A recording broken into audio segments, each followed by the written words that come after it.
ओम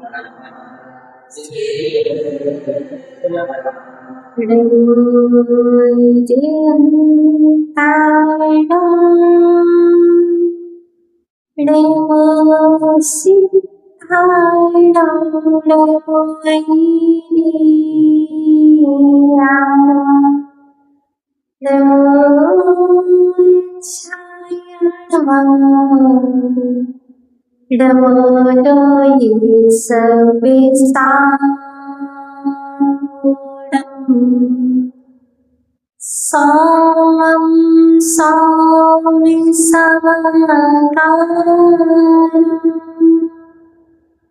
सोमं सौमि सम्भवम्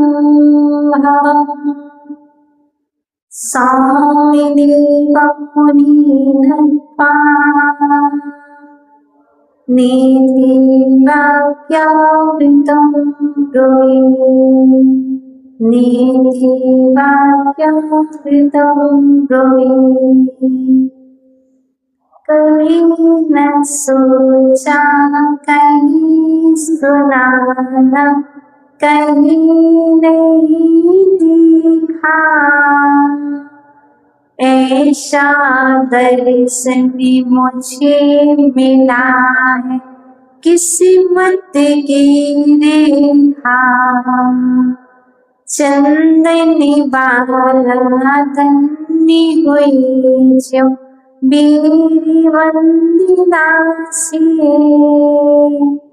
मेरा जीवन सफल हुआ है आज वंदना से। बोली परम सत्य नंदानंद सिद्ध परमेश्वरी भगवान मंदिर जी के मूल अंतिम तिथि परमान सदने श्री महावीर स्वामी श्री 24 तीर्थंकर भगवान की श्री देवी वाले चंद्र प्रभु भगवान की श्री आदिनाथ भगवान की परम श्री भगवान श्री कुंद स्वामी जी महाराज की परम श्री भगवान श्री सौसेन सूर्य जी महाराज की प्रातः स्मरणे सारस्वत विनय चकोटे शिक्षा दीक्षा दाता आराध्य देवाचे भगवान श्री विभव सगज गुरुदेव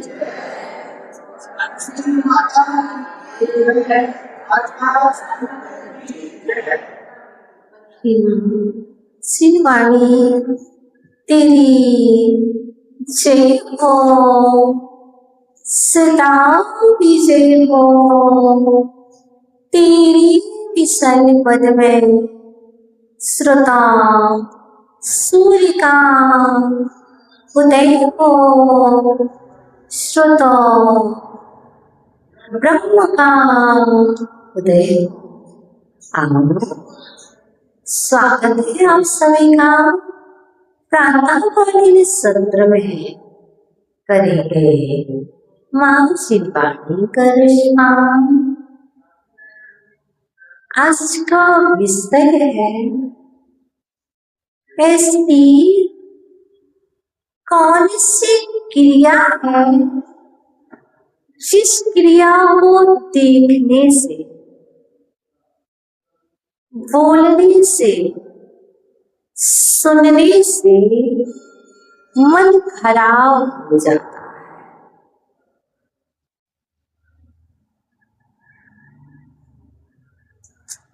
है। ऐसी कौन सी क्रिया है जिसको देखने से सुनने से बोलने से समझाने से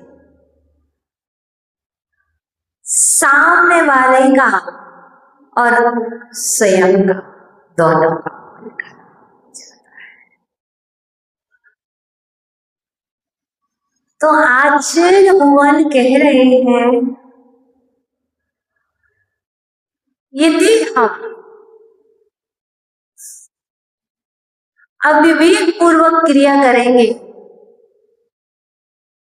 तो जो देख रहा है उसका मन खराब हो जाता है, और यदि अविवेक पूर्वक बोलेंगे तो सुनने वाले का मन खराब हो जाता है। और अविवेक पूर्वक बोलेंगे और यदि हम स्वयं सुन रहे हैं तो हमारा मन खराब हो जाता है, क्योंकि कुछ ऐसी क्रियाएं हैं हमें बोलना तो है ही, पर हम बोले जिसका वर्णन आगम में है। एक जिज्ञासा रखी गई है, गुरुद्वारे में जाते हैं लोग सिर पर वस्त्र को धारण करके जाते हैं, मस्जिद में जाते हैं लोग सिर पर पल्लू डाल करके कैप लगा करके जाते हैं, तो मंदिर में लोग क्यों नहीं आते? इसका सबसे पहला कारण है क्योंकि आगम में लिखा ही नहीं है। जैनिज्म में कहीं पर भी ऐसा वर्णन नहीं है कि सिर पर पल्लू रख करके आना चाहिए। यह पूर्वजों के द्वारा, जो आपके और हमारे पूर्वज हुए हैं, उन्होंने बहुमान के लिए, आदर के लिए यह बता दिया है कि सिर को ढक करके आना चाहिए, पर ऐसा कहीं लिखा नहीं, कहीं पर अभी तक उल्लेख नहीं आया। मैंने आचार्य भगवंत जो ज्ञान के भंडार है, जिन्हें ज्ञान का सागर कहा जाता है, ऐसी आचार्य भगवान सुखदेव सागर जी महाराज, जो जब भी कोई बात करते हैं तो बिना प्रमाण के नहीं करते। उनसे मैंने स्वयं पूछा, क्या आचार्य भगवान जो सिर नहीं ढके हुए हैं, क्या उससे आहार ले सकते हैं? क्या पहले उसका सिर ढकाना चाहिए? तो उन्होंने कहा, बेटा पहले ये बात बताओ, ऐसा लिखा। मैंने कहा, आचार्य लिखा तो कहीं नहीं है, और कहीं लिखा हो तो मुझे पता नहीं है, क्योंकि आप भी यही बात करेंगे, मत जी सुना सुना है।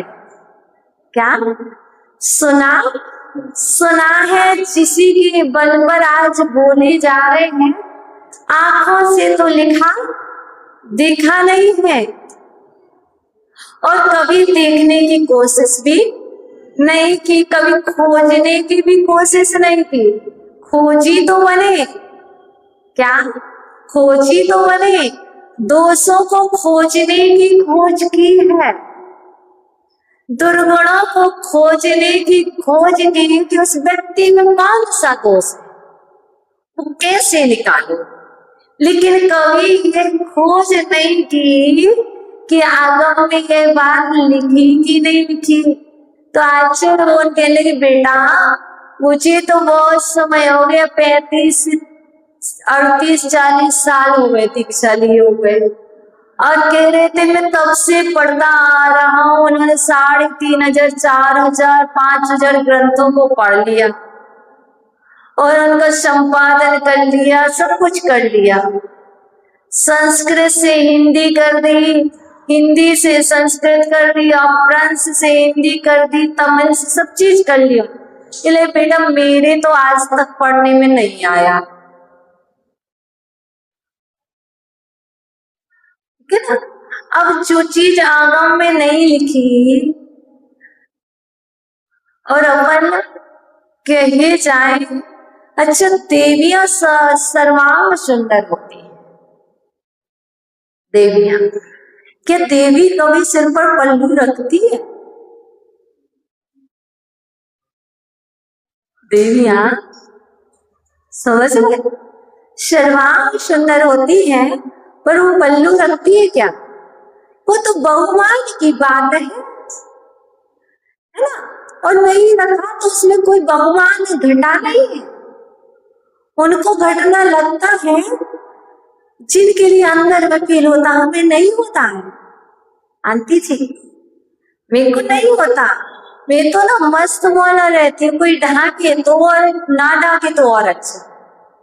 ढाके सिर ढके तब भी दिक्कत नहीं, ना ढके तब भी दिक्कत नहीं, लेकिन बार बार सिर में हाथ लगाना, बार बार हेयर छूना, क्या लोग कहते हैं कि इससे अंतराय हो जाएगा, लेकिन हेयर टूटते कब है? जब उन पर बार बार हाथ लगाते हैं तो देवता अभिषेक करते हैं। देवता अभिषेक करते हैं क्या? सिर पर पल्लू डालते हैं? वो तो मुकुट लगाए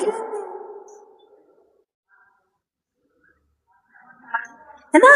देवगण, देव देखिएगा, पुरानी कोई तस्वीर मिल जाए तो देव देखिए, देव सिर नहीं ढके हुए, नहीं ढके, मुकुट लगाए हुए हैं।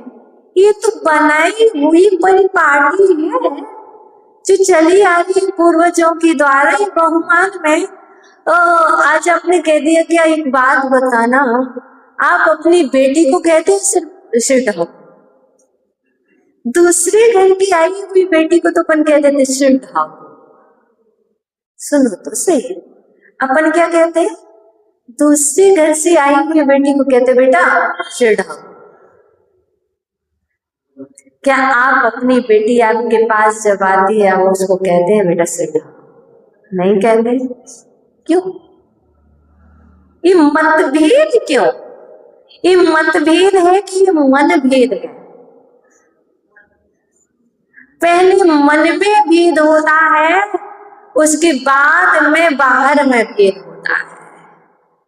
होता अर्थात नो, मैं इस फेवर में बिल्कुल नहीं हूं।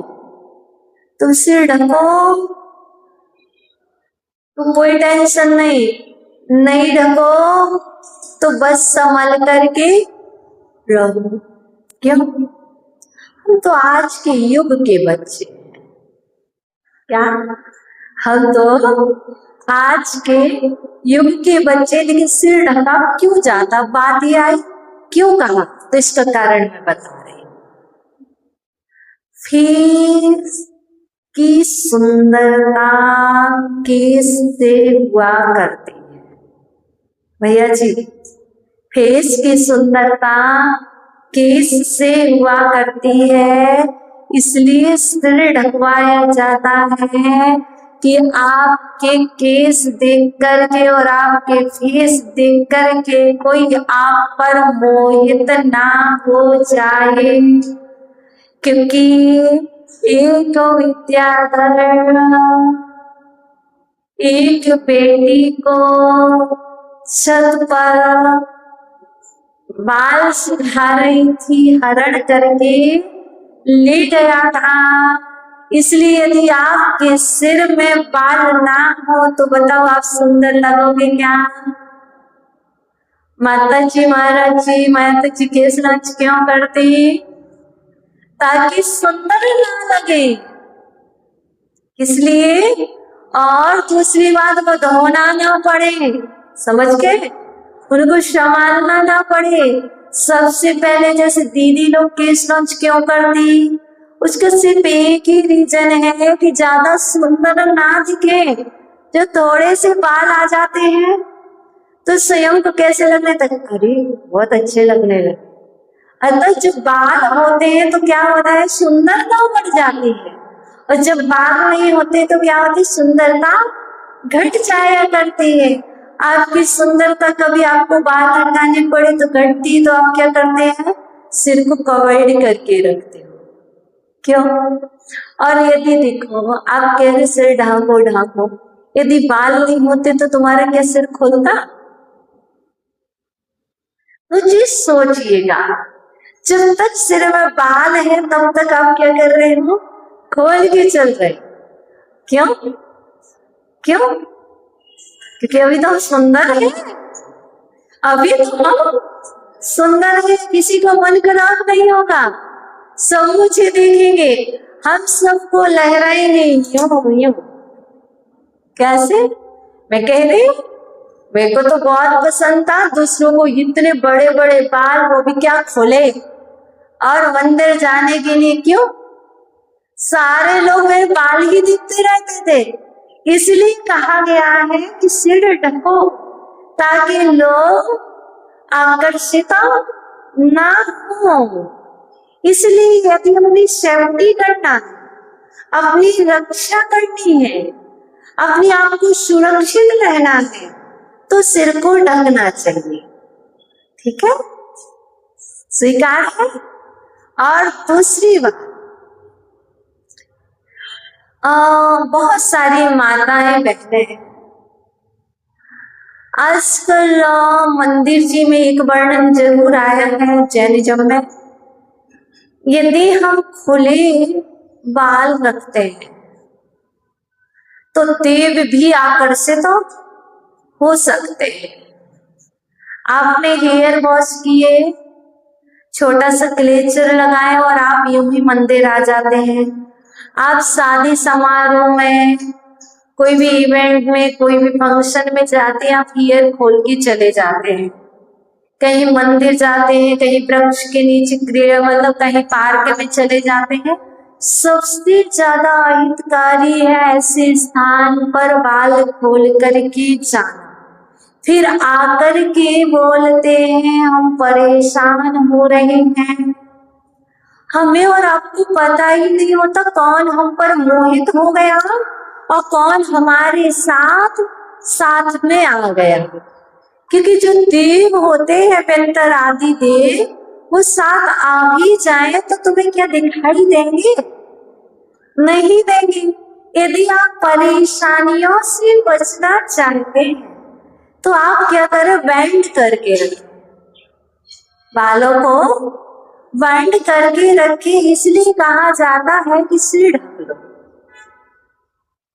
तो कई जगह हमारी सुरक्षा, आपकी बात नहीं चल रही संतोष जी, आपके बालों पर कोई मोहित नहीं होगा, समझ गए?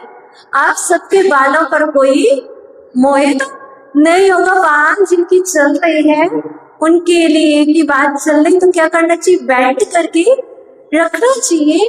इस पर्वत से हमारी और आपके जो पूर्वज हैं, जो बड़े लोग हैं, जो बुजुर्ग लोग हैं, जिनके जो वलियंग हैं, जिनकी सोच वृद्ध है, वो किस उद्देश्य से कहते हैं, किन भावों से कहते हैं, उनका भाव सिर्फ मात्र इतना ही है, आप सुरक्षित रहें, आपके जीवन में शांति रहे, आपका हित ना हो, इस उद्देश्य से कहा करते हैं। लेकिन हमें और आपको बहुत बुरा लग जाता, पढ़ रहा है तो क्या होता, मन खराब हो जाता। इसीलिए तो मैं मंदिर नहीं आता हूँ, इसीलिए तो मैं मंदिर नहीं आती हूँ, क्योंकि मंदिर में रोकने और टोकने वाले बहुत मिला करते हैं। और यदि हमारे कहने से, हमारे रोकने से, हमारे बोलने और समझाने से यदि किसी ने मंदिर आना छोड़ दिया तो सोचना, एक बार विचार करना। विचारणीय बिंदु क्या है? क्योंकि अभी वो नया नया आया है, अभी आपके नेचर को नहीं जानता, आपको नहीं समझता, अभी उसने शुरुआत की है। यदि 10 दिन, 15 दिन, 1 महीने, 2 महीने, 1 साल तक आपके संपर्क में रहेगा तो क्या होगा, आपको समझने लगेगा। तब अपन बोलेंगे तो क्या होगा, फिर भी वो बात मान लेगा। लेकिन यदि हम पहले ही बोल देंगे तो बताओ क्या होगा, मंदिर आना ही छोड़ देगा। ये बात बिल्कुल सत्य है। हमें तो कोई रोकता टोकता था, तुम क्या कहते थे, मैं नहीं जाऊंगी मंदिर, मंदिर यदि जाएंगे घर वाले कहेंगे तो हम तो 12 बजे के पहले नहीं जाएंगे, क्योंकि वहां पर वो आंटी जी रहती है, वो अंकल जी रहते हैं, वो रोकेंगे टोकेंगे, क्या सोचेंगे ऐसा। तो हम और आप किसी की सोच ऐसी ना बन जाए अपने बोलने से पहले कई बार सोचेंगे क्या इसको बुरा तो नहीं लग जाएगा, ये कहीं मंदिर आना तो नहीं छोड़ देगा, कहीं प्रवचन में आना तो नहीं छोड़ देगा, कहीं आहार में आना तो नहीं छोड़ देगा, कभी धर्म से दूर तो नहीं हो जाएगा।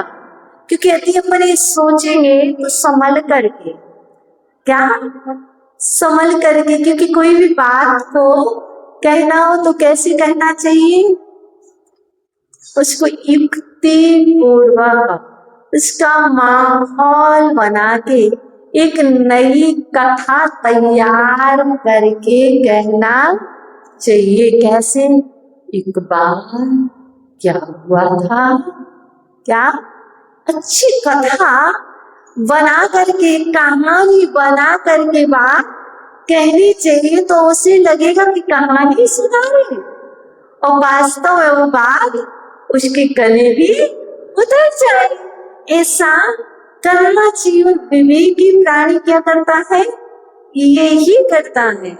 और अविवेकी क्या करता है, डायरेक्ट बोल देता है, पता ही नहीं रहता है कि क्या करना चाहिए। इसलिए आचार्य भगवान आज हम आपके समक्ष एक प्यारा सा श्लोक लेकर के, एक सूत्र लेकर के बैठे हुए थे कि आज आपको,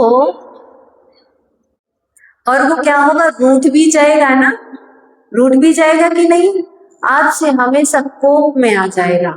जब भी आपको देखेगा ना तत्काल, ये बहुत बुरे अंकल जी, ये बहुत बुरी आंटी जी है, क्या जब भी उसकी उस आपकी इमेज उसके माइंड में कैसी फिट हो गई, ये बहुत बुरे हैं, ये तो रोकते ही टूटते रहते हैं। और ये जो तस्वीर उसके अंदर में खींच गई, इमेज आपकी जो सेव हो गई, अब कितनी अच्छी भी बन जाना उसके बाद भी उसके माइंड में तो सेव हो गई है।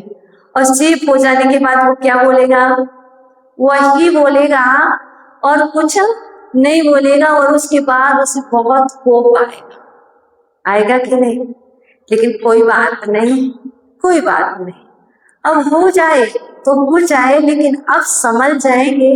और आचार्य भगवान कह रहे अनायुक्तो मंत्र काले ना तिष्ठति, बोल दो, अनायुक्तो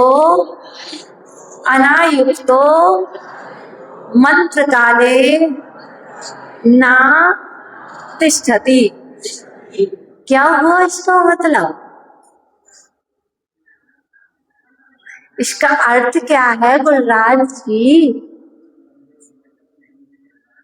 कौन गलत कह रहे, लंबे समय तक नहीं ठहरता है क्या, अनायुक्तो मंत्र काले ना तिष्ठति।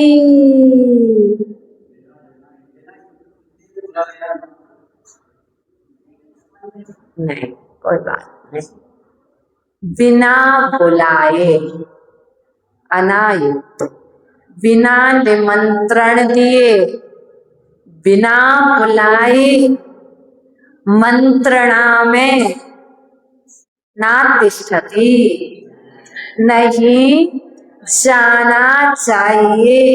यदि कोई मंत्रणा हो रही है, कोई बातचीत हो रही है, तो बिना बुलाए वहां पर नहीं ठहरना चाहिए, नहीं रुकना चाहिए। यदि रुक जाएंगे तो क्या कहा जाएगा,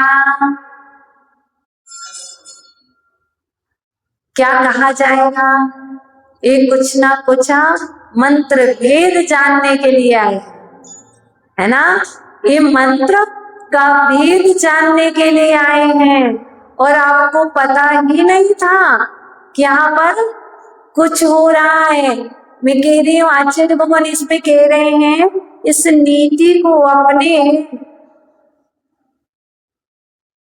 जीवन में सीव करके रखना चाहिए। आप किसी के कितने भी प्रिय क्यों ना, आप किसी के कितने भी प्रिय क्यों ना हो, आप राजा के कितने भी प्रिय क्यों ना हो, आप राजा के कितने भी नजदीकी क्यों ना हो, फिर भी यदि राजा मंत्रणा मंत्री के साथ बैठ कर के कर रहा है तो आपको उस समय राजा के पास नहीं जाना चाहिए। यदि चले जाओगे तो क्या होगा, राजा आप पर कुपित होगा, आपके नौकरी आपकी जो कुछ भी हो वह सब कुछ चली जाएगी, आपको वह बर्बाद कर देगा। इसलिए आचार्य मन ऐसी घर में परिवार में कोई मंत्रणा चल रही है, हमारी ही तो है, क्या है, हमारी ही तो है, ये तुम्हारी तो है, कुछ हो सकता तुम्हें ना बताना हो, क्या नहीं। तो और दूसरी बात, कभी भी मतलब ये चीज हमेशा ध्यान रखने योग्य है, कभी घर में बात हो रही तो क्या करते, अपन जाके बीच में बैठ जाते, नहीं बैठना चाहिए। और फिर अपन क्या करते, सलाह चंद बन जाते, सलाहकार बन जाते बिना पूछे। या दो लोग बात करते हैं और तीसरा क्या करता है, वो आके तुरंत आए और बैठा और क्या करने लगा, बीच बीच में बोलने लगा। बताओ क्या होगा, इससे आपको सब अप्रिय हो जाएंगे, आप उनके अप्रिय हो जाएंगे, हो जाएंगे कि नहीं। अभी तक आप प्रिय थे, अब आप क्या हो जाएंगे, जिनके प्रिय थे उनके लिए ही अप्रिय हो जाएंगे। आप राजा के नजदीकी थे लेकिन आप क्या होंगे, आपकी दूरियां हो जाएंगी। अर्थात ये जब तक समझ नहीं है, वो विवेकी जीव है तो उसके पास ये समझ है, वो समझदार रहेगा। क्योंकि घर में परिवार में सबको क्या सिखाया जाता था, यही सिखाया जाता था, जब दो लोग बात कर रहे हैं तीसरे को नहीं बोलना, तीन लोग बात कर रहे हैं तो तुम्हें बोलना चाहिए क्या, नहीं, चार लोग बात कर रहे हैं तो तुम्हें नहीं बोलना चाहिए, तुम्हें कुछ नहीं समझ आ रहा वहां से उठ के चले जाओ, पर तुम्हें नहीं बोलना चाहिए। कि यदि बोलोगे तो क्या होगा, बिना उसकी वैल्यू नहीं रहेगी, और ज्यादा कितनी भी अच्छी सलाह दो कोई वैल्यू नहीं रहेगी, कोई महत्व नहीं रहेगा। हम और आप अज्ञानता के कारण, अविवेक के कारण अपना महत्व स्वयं खो देते हैं। अपना महत्व स्वयं बना सकते, अपना स्थान आप स्वयं बना सकते हैं। किसी के हृदय में, किसी के दिल में, किसी के घर में यदि स्थान बनाना हो तो क्या करना पड़ता है, उसके घर नहीं जाना पड़ता है। किसी के घर में स्थान बनाना हो तो क्या उसके घर जाना पड़ता है, नहीं। तो क्या उस स्थान पर जाना पड़ता है, नहीं। तो क्या करना पड़ता है,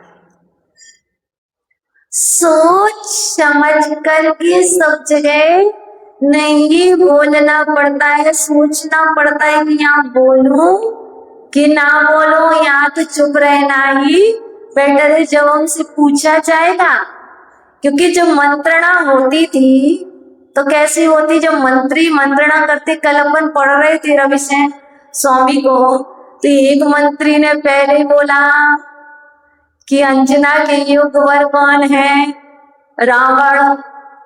दूसरे ने क्या बोला, इंद्रजीत, है ना, वेंद्र, है ना, दुर्मन। तो कहने का मतलब है तीसरे ने बोला, फिर चौथी ने बोला, फिर पांचवी ने बोला, लेकिन एक साथ तो नहीं बोला, बिना प्रयोजन की तो नहीं बोला, जिससे पूछा गया उसने ही। अर्थात कहने का मतलब पद्म पुराण भी नीति वाक्य अमृत है, मैं आपको कहूंगी जितने भी ग्रंथ हैं वह सब नीतियों से भरे हुए हैं।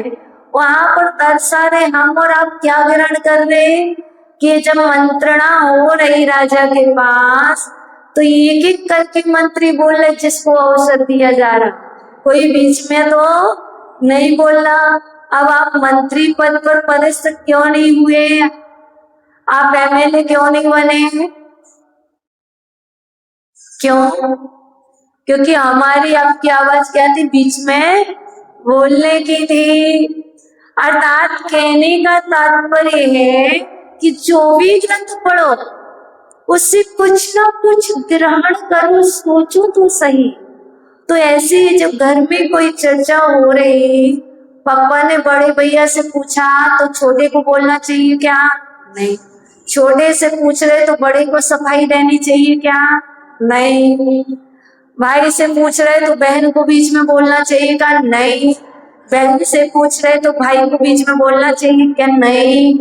अर्थात जिससे जो पूछा जा रहा है उसे ही आंसर देना चाहिए। फिर यदि वो नहीं देगा तो आपका अवसर अपने आप आएगा कि आप बोलो। जब आपसे पूछा जाएगा तब आप बोलेंगे तो उसका मान तो रहेगा, क्योंकि फिर आपको चुप नहीं कराया जाएगा। यदि आपको अवसर दिया गया है फिर आपसे कहा जाए चुप रहो, नहीं कहा जाएगा। क्यों? क्योंकि बोलने का अवसर तो सामने वाले ने ही दिया है। आप बताइए इसका क्या करना, क्या करना चाहिए? फिर आप अपनी बात रख दीजिए, मेरा विचार ऐसा है और आपको जो उचित लगे आपको यही करना होगा ना, ऐसा नहीं बोल सकते। संतोष जी, मेरा विचार ऐसा है, आपको जो उचित लगे आप कर सकते हैं, है ना? अर्थात ये कौन सिखलाना है? ये माता पिता ना सिखा पाए तो ये शास्त्र सिखलाता है। और यदि हम शास्त्र के सानिध्य में आते हैं, जिनवाणी माँ को पकड़ते हैं, तो हमारे जीवन में जरूर अवश्य ही कुछ ना कुछ आता ही है और देखने का तरीका है। बेटा यदि ना सिर पर पल्लू डाल दोगे ना तो क्या होगा, बाल भी नहीं टूटेंगे और कोई हवा करेगा, है ना, तोड़ के भी नहीं जाएंगे। कैसे? उसका रीजन ना अलग अलग तरीके से बात तो कहनी है, बात को तो प्रस्तुत करना ही है, पर कैसे करना? भोजन करना कैसे करोगे? कैसे करोगे? एक कोई कहे भोजन कर लो तब आनंद आता है कि बिना कहे बैठ जाओ?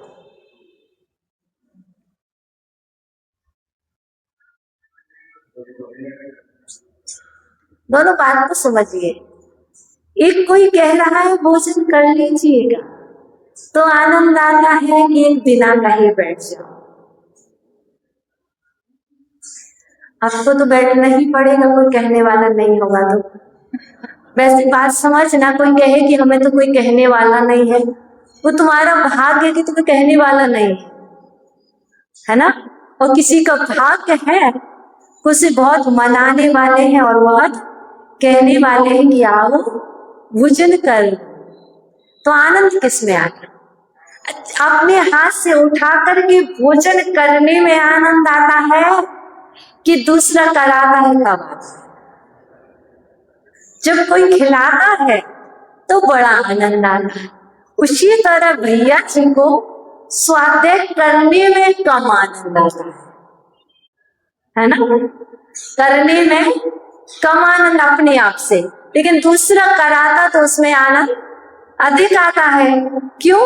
इससे जान सकते हैं कि किसी को भोजन अपने हाथ से करने में आनंद बहुत कम आता है। और कुछ लोग ऐसे भी होंगे जिन्हें किसी के कराने में आनंद नहीं आता, स्वयं करने में आनंद आता है। बताओ कितने हैं ऐसे?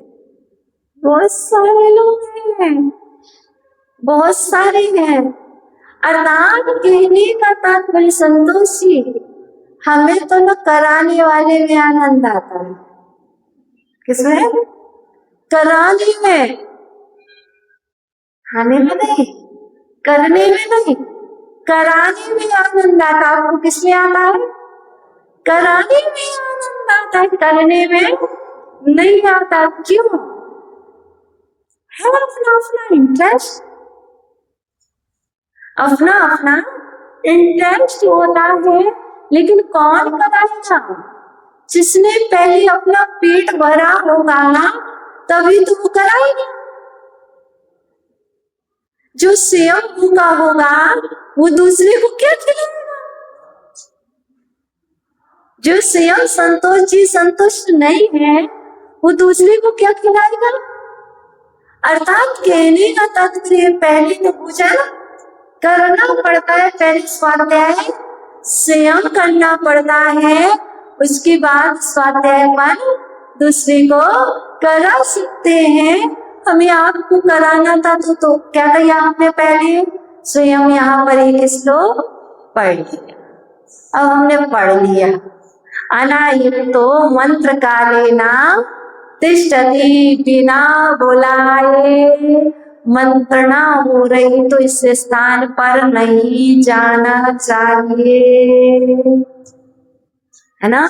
जैसे आप क्या कहते हो, किसी के यहाँ फंक्शन हो रहा है तब बिना बुलाए नहीं जाना चाहिए। यूं पड़ोसी के घर बिना बुलाए कष्टा काई पहुंच जाए तो कोई बात नहीं, लेकिन मंजू जी के यहाँ फंक्शन हो रहा हो और मंजू जी ना बुलाए तो बिल्कुल नहीं जाना चाहिए। ये बात समझ करके रहना चाहिए। अर्थात कहने का ये व्यवहार धर्म है, और ये व्यवहार धर्म हमारे शास्त्र आपको और हमारे लिए सिखलाते हैं। अब व्यवहार की कला शाम को जानेंगे, क्योंकि आज आप सब थोड़े से लेट आए हो।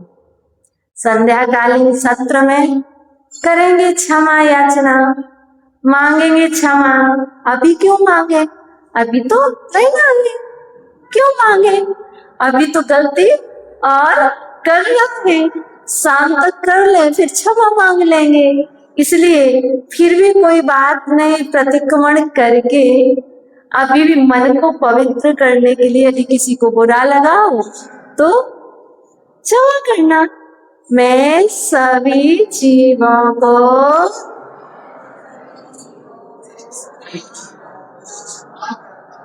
सभी जीव मुझे क्षमा करें। मेरी सभी जीवों से मित्रता है, किसी से भी वैरभाव नहीं है। हे भगवान, यदि मेरे द्वारा अज्ञान के वश होकर के, अहंकार के वश होकर के कोई अपराध हो गया हो तो इस जिनालय में निवास करने वाले समस्त देवता गणा मेरे अपराधों को क्षमा करें, सद्बुद्धि दें। नमोस्तु भगवान, नमोस्तु आचार्य भगवान। दोनों माता जी को वंदामि आपस